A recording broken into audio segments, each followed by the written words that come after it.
Hi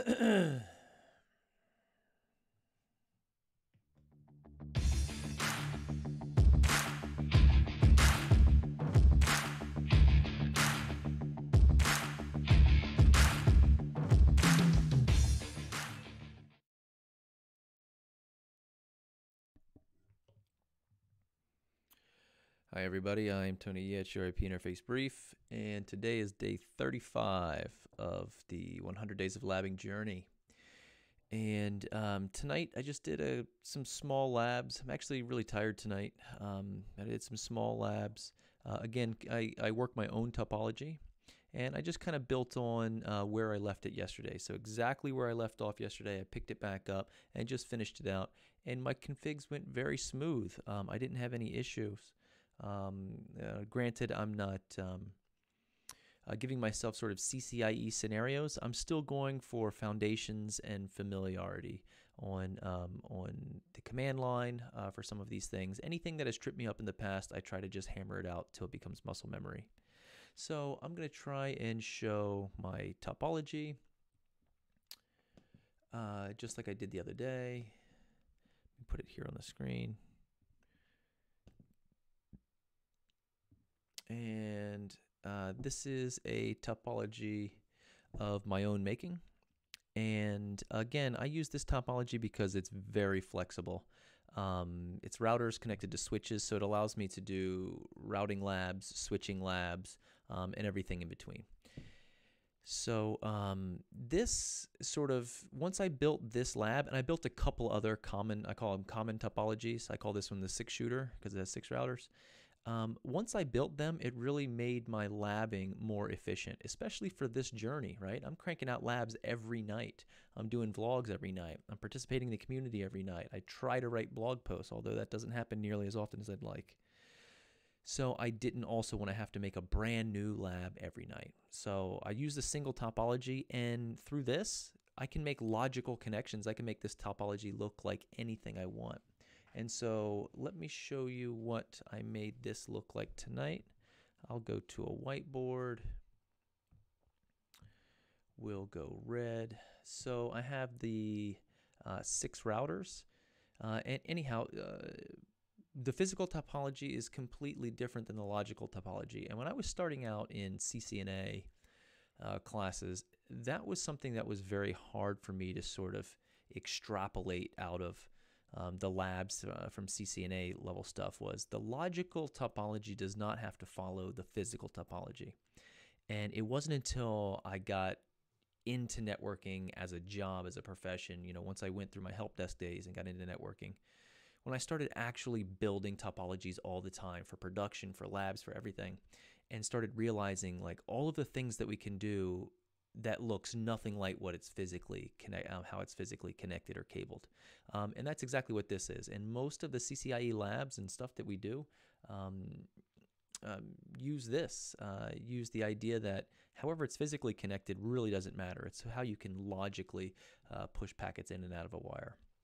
Okay, so for the topology that you've seen, this is what I did tonight. I did a DMVPN. So if I draw it here, this is going to be our hub. This was R1. I think I did another one, which was R2, R3. This was a spoke. This was a spoke. So we have that all connected to a cloud. So this is DMVPN. I don't think I did any tunnel protection for our DMVPN cloud, but I was doing OSPF, and I continued. I don't know, I did OSPF 1, probably my process is 1. And I did it with, I had a couple of loopbacks, loop back here, loop back here, loop back here. This was in area 0. Let me do a different color. All this was area 0. The loopback was in area 0. And our loopbacks here was in area 3 and area 2. Just to be able to look at the database and see the inter-area routes and stuff like that. I think I also included a loopback on each router that was the same. So it had the same IP address here and here, just so when router 1 sees it, it sort of sees it as an equal cost path. So it thinks that it can reach that over R1, excuse me, R3 and R2. And I did that just so I can sort of investigate what that looks like in the path. Okay, connected to R1, logically I did R4,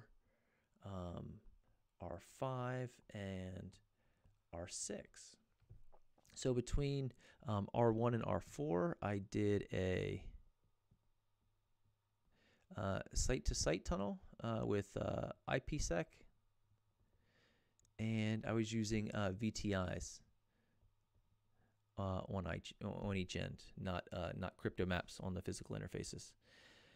And I did that just because I want to continue to lab up IPSEC in sort of all of the different ways it can be used and be configured with crypto maps on the interfaces, VTIs, tunnel protection on DMVPN, all the different stuff like that.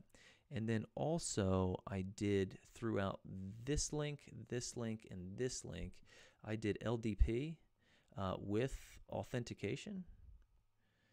So I did that on those three. And then for the link between R5 and R4, this one, I sourced our LDP connection from the interface, not from the loopbacks. And so that was doing MPLS, LDP, discovery, transport, interface.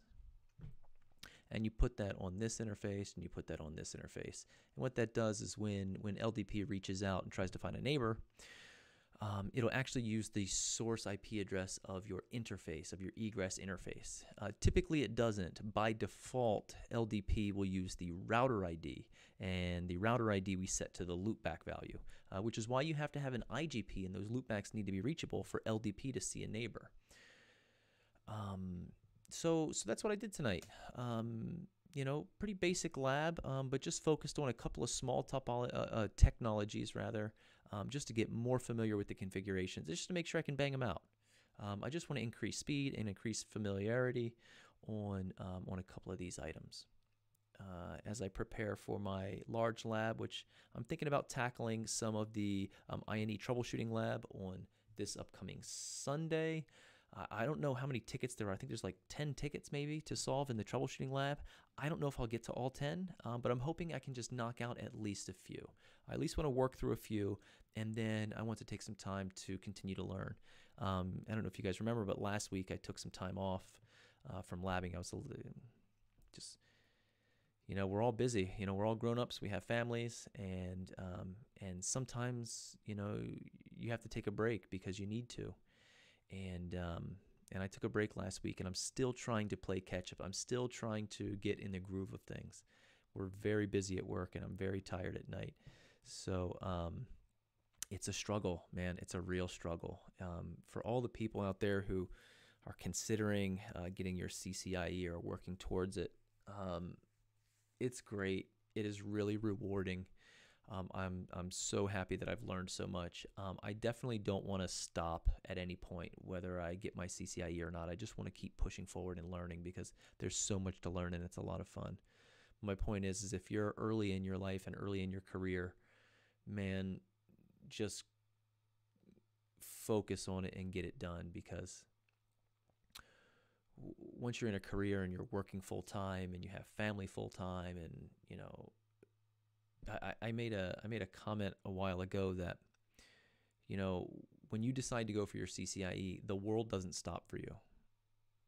Nothing stops and says like, oh, okay, that's fine, I'll wait till you get your CCIE. No, the world keeps turning, and your friends keep moving, and your family keeps moving, and your work keeps moving, and everything keeps moving forward.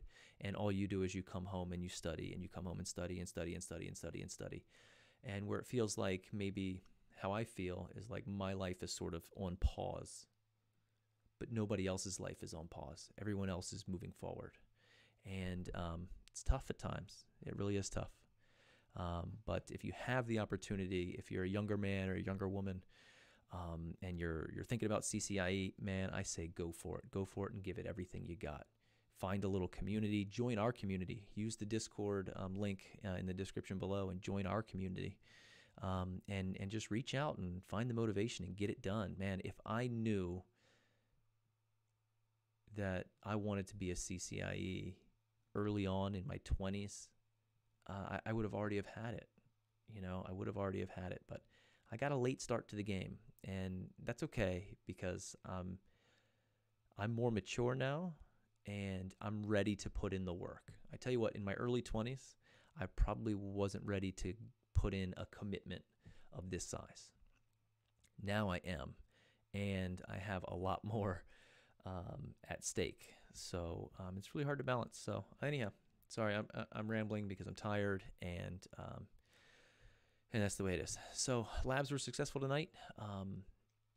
And tomorrow night, I'll probably do something else. I might try to actually build myself a lab with some requirements. Actually, tomorrow night is Friday night. Oh my God.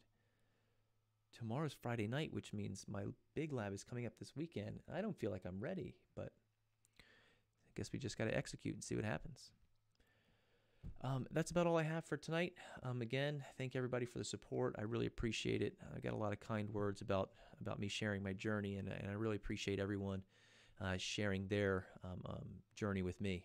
So it's really good. We got a neat little community, and let's keep up the positivity and keep up the good work. We're on day number 35, so the days are slipping away. We have 65 days left, and that's just around the corner. It seems like it's just around the corner. All right, that's all I got. See ya.